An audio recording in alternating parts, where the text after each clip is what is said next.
मैं Pradeep Jaiswal global medical foundation Delhi से हूँ और मेरे साथ में हैं निमेश परमार जो कि अहमदाबाद से हैं और जो अभी आमा स्कूल ऑफ मेडिसिन में सेकेंड ईयर के स्टूडेंट हैं। तो मैं आपसे ये पूछना चाहूँगा कि आप वहाँ फिलीपींस में गए हैं, तो आपने फिलीपींस किस वजह से, मतलब जैसे और भी बहुत सारी कंट्रीज हैं, तो आपने केवल फिलीपींस को चूज क्यों किया? क्योंकि वहाँ पे फर्स्ट एडवांटेज ये था कि रशिया और चाइना भी ऑप्शन थे, लेकिन वहाँ पे वो जो लोकल पब्लिक है वो उनकी लैंग्वेज हमें सीखनी पड़ती है। अच्छा। क्योंकि यहाँ पे फिलीपींस पे क्या है कि वो थर्ड कंट्री है जो इंग्लिश मतलब बोलता है। अच्छा। तो लोकल पब्लिक में हम आसानी से, और उनकी लैंग्वेज भी इतनी टफ नहीं है, हम सीख सकते हैं ग्रीटिंग वगैरह, और ये इंग्लिश की वजह से पहला। अच्छा। और उसका पैकेज भी रशिया और चाइना के हिसाब से थोड़ा इकोनॉमिकली भी अच्छा है वहाँ पे फिलीपींस। और क्लाइमेट का भी कुछ अंतर है? क्लाइमेट का भी बहुत अंतर है, क्योंकि रशिया में ठंड ज्यादा, सर्दी पड़ती है। यहाँ पे तो इंडिया जैसे मौसम, तो जैसे बॉम्बे में जैसा इस तरह का है, बॉम्बे बहुत सर्दी गर्मी तो नहीं पड़ती होगी? सर्दी नहीं बहुत। अच्छा, फूड खाने को वहाँ पे फूड सब कुछ ठीक है, अच्छा है, बहुत, इंडियन फूड क्योंकि मिल जाता है हमारे आपको? हाँ मिल जाता है, क्योंकि हमारे जो पंजाबी वहाँ पे ऑलरेडी सेटल है जो, अच्छा। ऑलरेडी उन्होंने कैंटीन खोले रखी है। अच्छा। जब मैं मकाती में हूँ आमा में, तो वहाँ अच्छा। पे कैंटीन है ऑलरेडी, तो बच्चा कहीं भी जा सकता है। अच्छा, तो आपने बीएस कोर्स भी कंप्लीट कर लिया है? हाँ कर लिया। तो बीएस कोर्स में आप हमारे जैसे कि कोई आप जो स्टूडेंट नहीं जाते उनके बारे में आप क्या कहना चाहेंगे? बीएस का कैसा स्टडी है, क्या करना चाहिए उनको? बीएस में मैं कहना चाहूंगा कि काफी होप मत रखें, क्योंकि बीएस ओवरऑल इजी रहता है। क्योंकि बीएस में एक्टिविटीज ज्यादा देते हैं। बीएस हमारे मान लो साइकोलॉजी है, तो एक साइकोलॉजी में हमें एक्टिविटीज ज्यादा करवाते हैं, कोई प्रोजेक्ट दे दिया, कुछ और कोर्स हो गए हमारे लाइक डेवलपमेंटल साइकोलॉजी हो गई, फिर एक्सपेरिमेंटल साइकोलॉजी हो गई। अच्छा। तो मतलब, और हमें फिर साइकेट्रिस्ट जो पुराने साइकेट्रिस्ट थे उनके बारे में पढ़ना पड़ता है, लाइक सिगमंड फ्रॉइड थे जो काफी तो इसमें हॉस्पिटल्स में भी आपको जाना पड़ता है, कुछ प्रोजेक्ट बनाने पड़ते हैं? वो लास्ट में जब साइकोलॉजी पूरा होने आता है तब लास्ट में जाना पड़ेगा। तो बीएस मतलब एक यूजफुल कोर्स है? यूजफुल कोर्स है एज अ मेडिकल स्टूडेंट के लिए होना चाहिए। हाँ, या फ्यूचर में। अच्छा, एनमेट के लिए बारे में बच्चों को बहुत ज्यादा डर रहता है कि एनमेट है, वहां हम कैसे जाएंगे, क्योंकि बहुत लोग मार्केट में जब हम बात करते हैं बच्चों से तो वो लोगों को लगता है कि एनमेट एक मुश्किल पेपर है जो हम शायद क्लियर नहीं कर पाएंगे। तो ज्यादा डिफिकल्ट पेपर होता है, कैसा होता है? डिफिकल्ट पेपर तो नहीं होता। एनमेट जब मैं पहली बार गया था मुझे भी आइडिया नहीं थी, तो मैंने फर्स्ट अटेम्प्ट दिया था, वो विदाउट प्रिपरेशन दिया था, फिर भी मुझे इतना टफ नहीं लगा था, क्योंकि एनमेट में 2 पार्ट आते हैं, part A and part B. Part A में सब कुछ क्रिएटिविटी, मैचिंग टाइप्स आते हैं, कुछ इमेज होती है, तो उसी इमेज को हमें या फिर मिरर इमेज आता है कि इसकी मिरर इमेज ढूंढ के बता, वो तो पार्ट ए बहुत इजी होता है। अच्छा, ठीक है। अब पार्ट बी में आता है जो हम 12th, अगर किसी ने, जो हम साइंस स्ट्रीम से होते हैं जो भी मेडिसिन कर रहे हैं, तो पार्ट बी में आता है फिजिक्स, केमिस्ट्री, बायोलॉजी, और एक आता है सोशियोलॉजी। सोशियोलॉजी टफ पड़ेगा क्योंकि वहाँ की सोशियोलॉजी हमें पता नहीं, लेकिन जो 3 ये रहे फिजिक्स, केमिस्ट्री, बायोलॉजी, उसमें तो अगर, और वहाँ पे मटेरियल अवेलेबल है, ऐसा नहीं है कि तुम डायरेक्ट, मैंने तो फिर दूसरे अटेम्प्ट में क्लियर किया 54, जो 40% चाहिए कोई भी कॉलेज में, लेकिन तो फिर ये एमएससी इंस्टीट्यूट वाले जो मटेरियल बाहर निकालते वो, तो पार्ट ए पार्ट बी दोनों के लिए अवेलेबल है।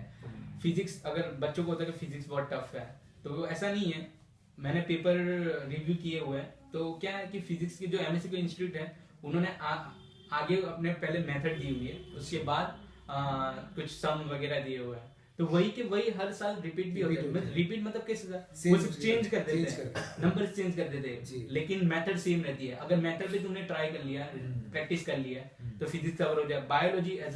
बायोलॉजी तो सबका सही होगा, क्योंकि मेडिसिन में जा रहे हैं, बी ग्रुप लिया है उन्होंने, तो बायोलॉजी पे तो अच्छी ग्रिप होगी। केमिस्ट्री में आपको थोड़ा फोकस करके पहले 1-2 महीने, यहाँ से मैं तो बोलता हूँ कि यहाँ से चालू करके केमिस्ट्री में थोड़ा ध्यान रखे, क्योंकि केमिस्ट्री मैंने देखा कि कई बच्चों को टफ पड़ता है, तो इस हिसाब से। बाकी तो ऐसे एडमिट में ऐसा कोई प्रॉब्लम की बात नहीं, बच्चे फ्रस्ट्रेट हो जाते हैं, इस वजह से प्रॉब्लम होती है। अच्छा, वहाँ जैसे आपने तो खैर अब एडमिट भी क्लियर कर लिया है, और अब आपने जो है वो बीएस जैसे एमडी का कोर्स 1 ईयर भी कर लिया, तो एमडी में कैसा रहता है? एमडी का कोर्स कैसा रहता है? एमडी मैं आमा में पढ़ता हूँ, तो मैं आमा की सिस्टम बताऊंगा कि आमा में मॉड्यूल वाइज होता है। अब मॉड्यूल वाइज मतलब क्या, कि मॉड्यूल हमारी बॉडी, पहला फर्स्ट ईयर है नॉर्मल ह्यूमन बॉडी, तो पूरा स्टेप बाय स्टेप जाएगा। पहला मॉड्यूल है सेल एंड बेसिक टिश्यू, तो हमारी बॉडी के सारे जो टिश्यू है उसके बारे में। उसके बाद मस्कुलोस्केलेटल मतलब मसल्स एंड देन स्केलेटन उसके बारे में, जो बोन्स है और मसल है उसके बारे में, देन हेड एंड नेक जो हमारे स्पेशल सेंसेस है,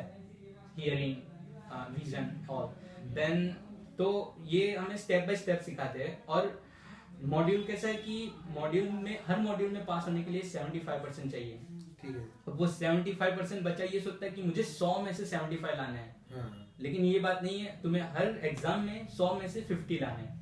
और ये 75% सबको मिला के कैसे कि हर वीक एग्जाम होती है, हर वीक आमा में हर वीक एग्जाम होती है, हर वेडनेसडे। तो वो जो हर वीक एग्जाम होती है उसे हम लॉन्ग एग्जाम बोलते हैं। तो वो लॉन्ग एग्जाम होती है, उसमें कंबाइंड पेपर आता है, एनाटॉमी, बायोकेमिस्ट्री एंड फिजियोलॉजी, उसका कंबाइंड पेपर आता है। मतलब कई बच्चों को अगर बायोकेमिस्ट्री टफ पड़ता है, अगर वो फिजियोलॉजी और एनाटॉमी के टॉपिक्स अच्छे से कवर करके जाता है तो 50 से अबव आते हैं, 70 तक आ जाते हैं मार्क्स, ठीक है। और अगर कई बार अगर प्रिपरेशन कम की है, 45 आ गए, तो अगले एग्जाम में 55 ला दे तो 50 की एवरेज तो रहती है। तो 40-50 तो 50% तो इजी हो सकता है, इजी आराम से आ जाता है, नहीं आराम से आ जाता है। अच्छा, तो स्टडी वैसे आमा की आपको कैसी लगी, मतलब आगे जैसे रूल्स रेगुलेशन और रूल्स, वैसे मेरे कई फ्रेंड दूसरी कॉलेज से भी, और अगर मैं कंपेयर करूँ तो आमा की बहुत बढ़िया है, क्योंकि वहाँ पे मॉड्यूल सिस्टम से जो पढ़ाती है, ये पीडीएल सिस्टम है जो अमेरिकन सिस्टम फॉलो करता है, तो वहाँ पे बहुत ही कम कॉलेज ऐसी है, ये शायद दूसरी या तीसरी कॉलेज है जो ये सिस्टम से जो पेपर होता है वो मल्टीपल चॉइस होता है, मल्टीपल चॉइस होता है, लेकिन कई प्रोफेसर ऐसे भी होते हैं कि देते हैं रिटर्न, लेकिन वो रिटर्न ऐसा होता है कि हमें आ ही सकता है, क्योंकि उन्होंने लेक्चर में कई बार रिपीट किया होता है, वो 10 या 15 मार्क का ही होता है, ठीक है, या शॉर्ट नोट हो गई या कुछ भी हो गया। और इसके अलावा वहाँ पे जैसे आपका फूड और सब कुछ ठीक है, कोई प्रॉब्लम तो कोई प्रॉब्लम नहीं, रहने का उसका कोई जैसे कोई नहीं, तो रहने के लिए शेयरिंग करनी पड़ती है कि क्योंकि अगर अकेले रहने, क्योंकि मकाती सिटी में महंगा होगा, तो अगर वो तो हो ही जाता है, फ्रेंड्स वगैरह हो गए, क्लासमेट के साथ रहे। तो वहाँ वैसे कोई जैसे कि गर्ल्स जाती हैं तो उन लोगों को कोई ऐसा तो नहीं डर, कोई जैसे कि बाहर कंट्री में जा रहे हैं तो बहुत सेफ है, वो सेफ है ना, मार्केट वहाँ सब पास में अच्छा, वाटर मार्ट सब। तो और कुछ बताना चाहेंगे आप वहाँ के बारे में, कुछ खास बात जो हमारे जो नए स्टूडेंट जा रहे हैं उन लोग को? अगर मैं बताना चाहूंगा कि अगर आमा में एडमिशन ले रहे हैं तो काफी अच्छी कॉलेज है, क्योंकि मेरे में ज्यादा इंप्रूवमेंट आया। मैं 12th में एवरेज स्टूडेंट था, तो average as a being average student जो यहाँ पे मेरे में इम्प्रूवमेंट आया है, जो 85%, 87% अभी आते हैं हर मॉड्यूल में, 75% पासिंग होते हैं, लेकिन इतना आने की वजह यही है कि वो प्रोफेसर कंसिस्टेंसी बढ़ाए रखते हैं।